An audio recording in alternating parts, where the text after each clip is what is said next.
Nous sommes là en face de la presse pour évoquer deux sujets essentiels. Les deux sujets essentiels sont d'une importance capitale et c'est des sujets dont la problématique se pose avec acuité. Et donc nous devrions nous tous nous donner la main, surtout la couche jeune.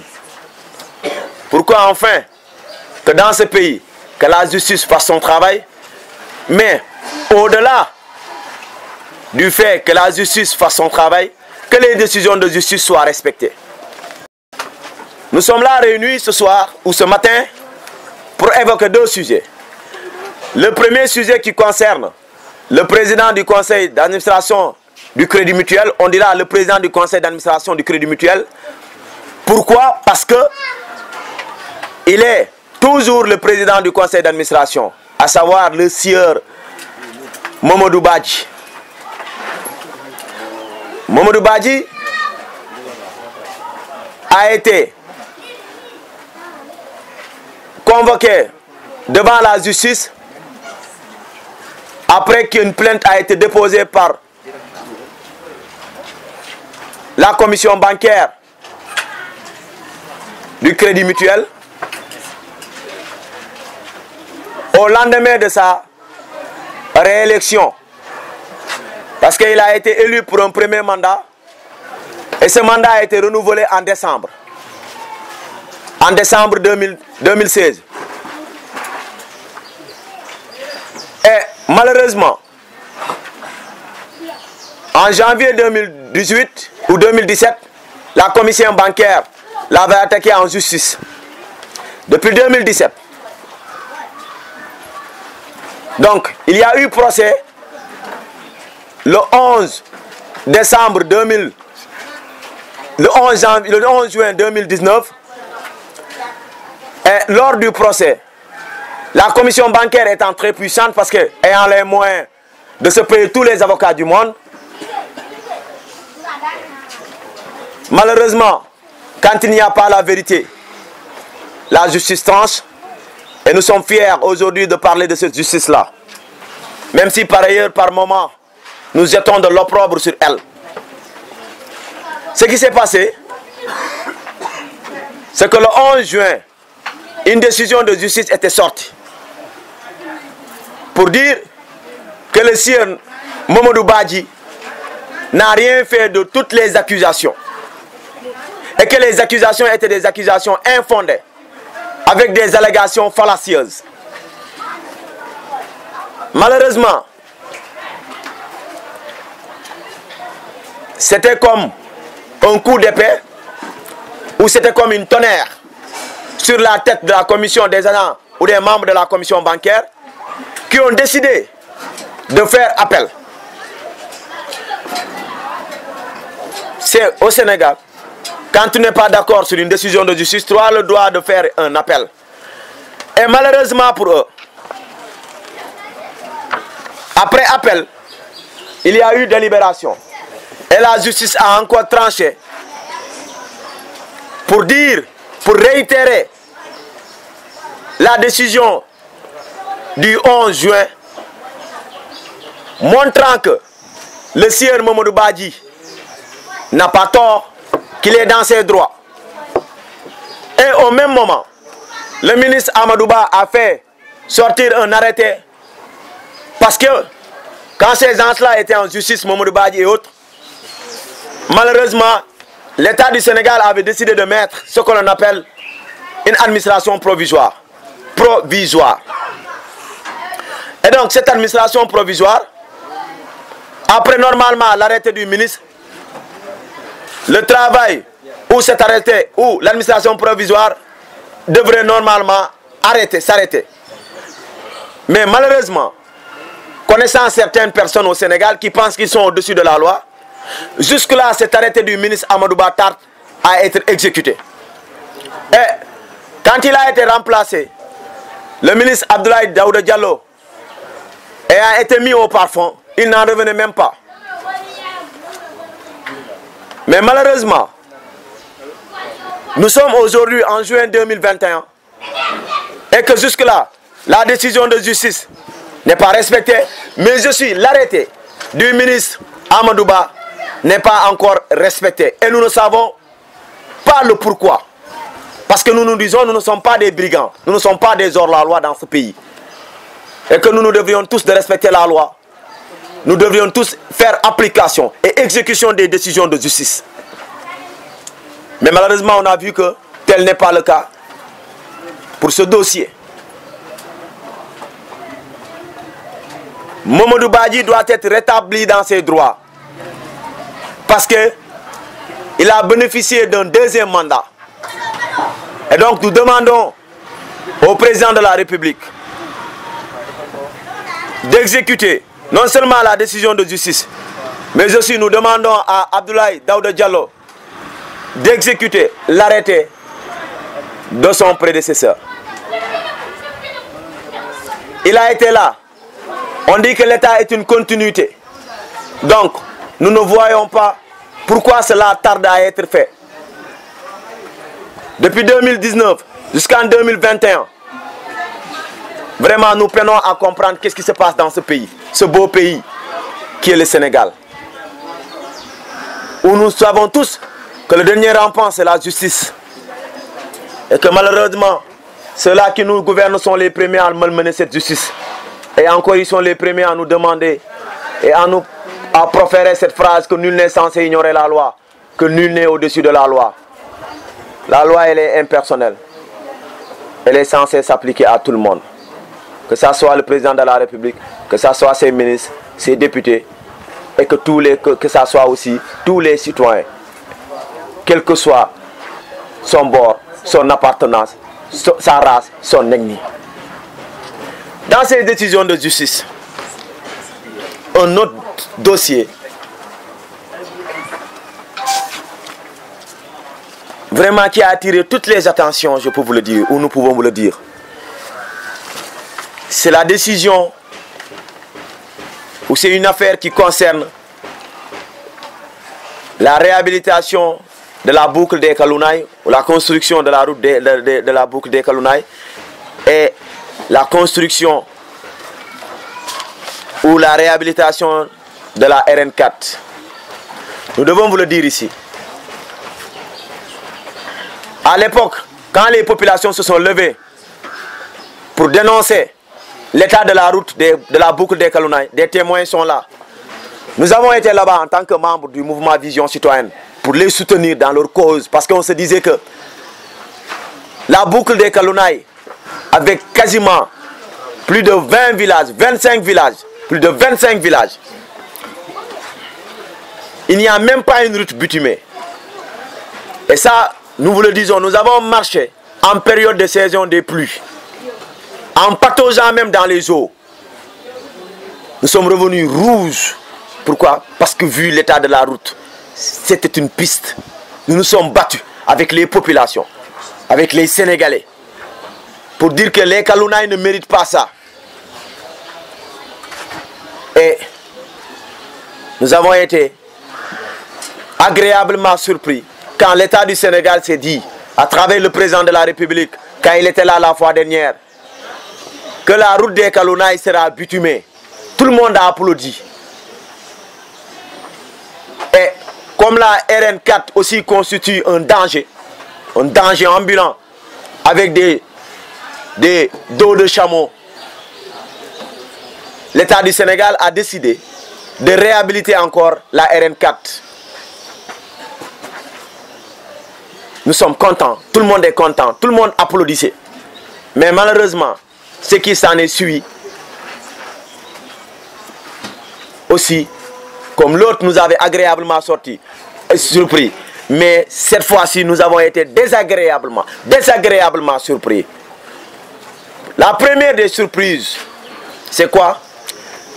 C'est qu'un marché a été lancé par le Sénégal pour la réhabilitation de la RN4 ainsi que le bitumage de la boucle des Kalounaï. Sur 18 entreprises, toutes les 17 entreprises sont des entreprises internationales. Il n'y avait qu'une seule entreprise sénégalaise, Ecotra, qui a répondu à l'appel d'offres et qui, heureusement pour nous Sénégalais, comme on le dit, a gagné le marché. Quand cette entreprise a gagné le marché, ce qui s'est passé, c'est que l'Ageroute a écrit pour notifier à la Banque africaine de développement que le marché a été gagné. On a lancé le marché, que le marché a été gagné par une entreprise sénégalaise du nom de Ecotra, Société Anonyme. Mais comme les Ndjout Ndiaye, ce n'est pas au Sénégal uniquement, c'est un peu partout en Afrique, c'est notre malheur, nous. Ce qui s'est passé, c'est que la Banque africaine de développement, comme le marché a été attribué provisoirement, a eu à faire des requêtes avec des allégations fallacieuses, avec des arguments aussi légers qu'une couche de bambin. Plus léger même que les couches de bambin là. Parce que c'est des allégations qui ne pèsent même pas 1 gramme. Mais la justice sénégalaise, dans ses actes, dis-moi les faits, je te dis le droit. Et dire le droit, rien que le droit. Le droit, du Alex, c'est Alex. Qu'est-ce que le Sénégal a fait? Sachant que nous ne pouvons rien faire, nous sommes tous des justiciables. Ecotra a décidé de saisir la justice sénégalaise. La justice sénégalaise, à travers la Cour suprême, a tranché et a dit à la Banque africaine de développement, à tous les autres qui sont liés à cette forfaiture, que vous n'avez rien dit. Vous avez juste proféré des paroles comme des perroquets pour ne rien dire. Parce que toutes les requêtes que vous avez émises ici sur le papier, c'est du faux. Et que cette entreprise est capable de gagner le marché et cette entreprise est capable d'exécuter le marché. Mais malheureux, encore, que nous sommes, les Chinois sont là. Et ils ont pris le marché. Ce qui est paradoxal et qui semble être à la limite une injure pour nous les Sénégalais.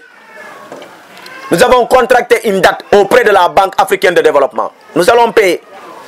Mais ce n'est pas à la BAD de nous dire qui doit gagner le marché. À plus forte raison, une entreprise sénégalaise gagne le marché et que la BAD voudrait reprendre le marché pour l'attribuer encore à des Chinois.